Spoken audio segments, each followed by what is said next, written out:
नमस्कार, तुम्हा सर्वांचं वनिताच किचनमध्ये सर्वांचे स्वागत आहे। तुम्ही जर आमच्या चॅनलवर नवीन असाल तर आमच्या चॅनलला सबस्क्राईब करा। अशाच नवीन नवीन रेसिपी पाहण्यासाठी व्हिडिओ आवडल्यास लाईक करा, कमेंट करा। चला तर व्हिडिओला सुरुवात करूया।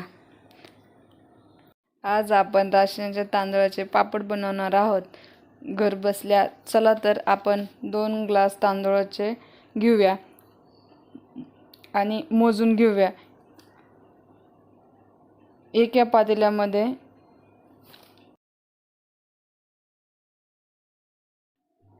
पातेल्यात ओतून घेऊया। तुम्ही तुमच्या प्रमाणे क्वांटिटीनुसार कमी जास्त घेऊ शकतात। आता आपण तांदूळ स्वच्छ पाण्याने धुवून घेऊया।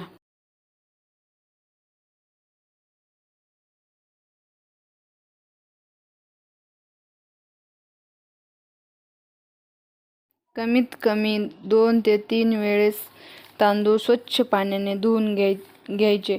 आता आपण धुवून घेतलेले तांदूळ मोठ्या पातेल्यात टाकून घेऊया आणि पाणी टाकून रात्रभर भिजत ठेवूया। पाण्याचे प्रमाण तांदूळाच्या दुप्पट असावे। पातेले पॅक झाकून ठेवावे।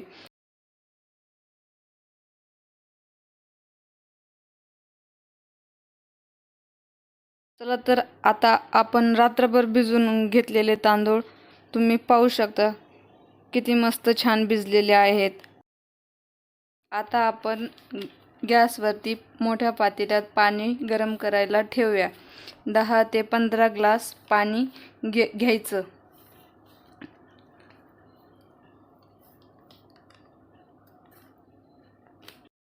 आणि मस्त अशी पाण्याला उकळी येईपर्यंत गरम करून घेऊया।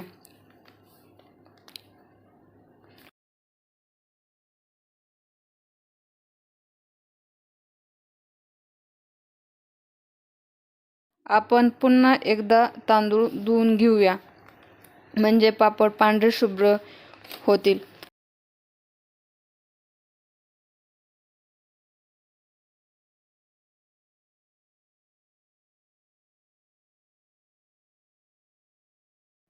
चला तर आपण आता मिक्सरमधून काढून घेऊया।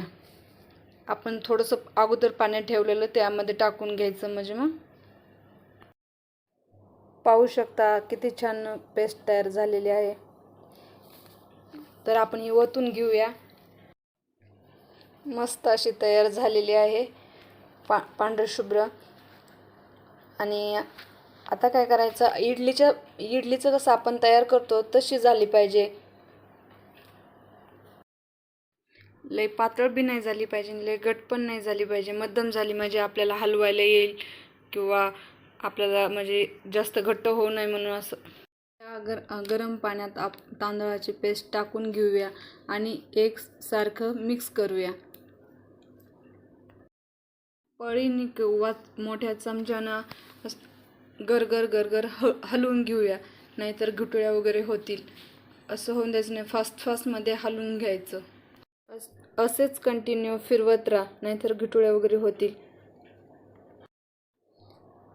चला तर आता आपली पेस्ट टाकून झालेली आहे। आता हलवून घ्या फास्टमध्ये आणि असेच बराच म्हणजे 15 ते 20 मिनटं शिजवून घ्या। भरपूर त्याला टाईम लागतो शिजवायला, नाहीतर नाही शिजले तर खराब होतील। पाणी कमी पडलंच तर पाणी दुसरं गरम करायला ठेवा आणि त्यात वरचीवर जसे लागेल तसं वरचीवर आपण गरम पाणी केलेलं टाकू शकतात, नाहीतर पाणी कमी पडलं तर खराब होऊ शकते पापड। गरम केलेलं पाणी वरचीवर कमी पडलं तर टाकीत चला। माझ्याकडनं मीठ टाकायचं विसरलं होतं। आता आपण टाकून घ्या, 2 ते 3 चम्मच मीठ टाकून घेऊया आणि आता आपण ते टाकून घेऊ। तुम्हाला आवडत नसेल तर टाकू पण नका, मी टाकलेले आहेत, मला आवडतात म्हणून। तर हलवून घेऊया फास्टमध्ये थोडंसं म्हणजे मग मिक्स होईल। तिळण ते टाकल्यामुळे आता थोडंसं मिक्स करून घेऊया आणि थोड्या वेळासाठी आपण झाकण ठेवूया। 15 ते 20 मिनिटं आपण झाकण ठेवून झालेलं आहे. आता पाहूया आपण. चला तर आपण वाटीत पाणी थंड घेतलेलं आहे, त्यात चेक करूया. पाहू शकता हे विरघळलेलं नाही, शिजले, चांगल्या प्रकारे शिजलेलं आहे. तर आपण पापड करायला सुरुवात करूया. मी अगोदरच कापड हातरलेलं आहे. असे थोडं थोडं, लय बी जाड नाही घ्यायचं, लय पतल्या नाही करायच्या, नाहीतर मग तुटतील. अशा मध्यमच आकाराच्या करायच्या. आपल्या पापड होऊन झालेले आहेत. पाहू शकता किती छान झालेले आहेत. बघा तर आपण 2च ग्लास घेतले होते, तरी पण एवढे सारे पापड झालेले आहेत. आणि आता आपण 2 ते 3 दिवस याला सुकून घेऊया. आपण आता दिवसभर वाळून घेऊया आणि नंतर काढून घेऊया. चला तर आपण काढून पाहूया. वाव, किती छान निघतात, व्यवस्थित झालेले आहेत म्हणायचं. पाहू शकता किती पांढरशुभ्र पापड झालेले आहेत. किती छान असे कडक उन्हात वाळलेले आहेत. माझे बोटे सुद्धा दिसते त्यात. चला तर आपण आता तळून घेऊया. मी तेल गरम करायला ठेवलेलं आहे कढईत. 4 ते 5 आपण तळून पाहूया कसे झाले कसे नाही. टाकलेलं आहे, कसं भारी हे झालेलं आहे बघा, फुललेला आहे पापड. काढून घेऊया एका प्लेटमध्ये.